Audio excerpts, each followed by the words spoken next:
Започна втората недела откако СОНК спроведува штрајк во училиштата и градинките по вчерашната одлука на Советот на синдикатот да не го прифати предлогот на владата за зголемување на платите во просек за 2500 денари, за што се изјаснија 95% од синдикалните организации.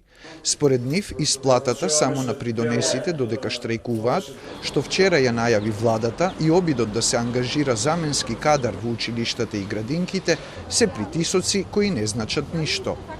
Тие ниски удари и тие закани што во текот на викендот и претходната недела ги трпиме нема да не поколебаат.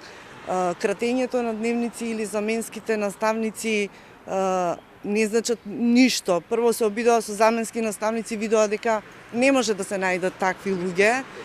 Со кратењето на дневниците не знам по кој основ како ќе ги скратат кога ние сме 8 часа во градинка тука. Во 7 објекти на градинката 8 март во Скопје од утрово се згрижени околу 200 деца. А во клонот во Брачево, каде сите вработени штрајкуваат, за децата се грижи несоодветен заменски кадар од другите клонови на градинката, велат од СОНК. Само тројца кои што ги згрижуваат сите деца што се во моментот во градинката. Значи тоа е една голема бројка, измешан состав по возраст на дечиња. Воопшто не се нивните воспитувачи или негователи. Обврската за обезбедување заменски воспитувачи и негувателки во градинките каде продолжува штрајкот останува.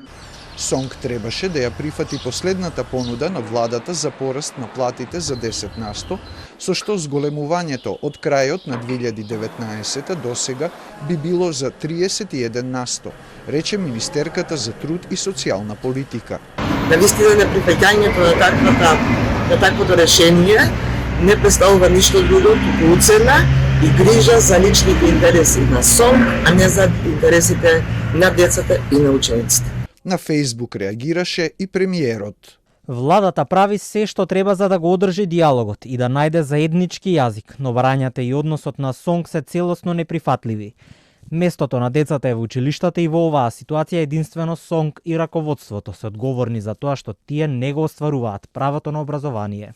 СОНК останува на барањето за зголемување на платите за 18,4% согласно порастот на минималецот. По двете неуспешни средби минатата недела, меѓу СОНК и владата, за сега нема најава за нова.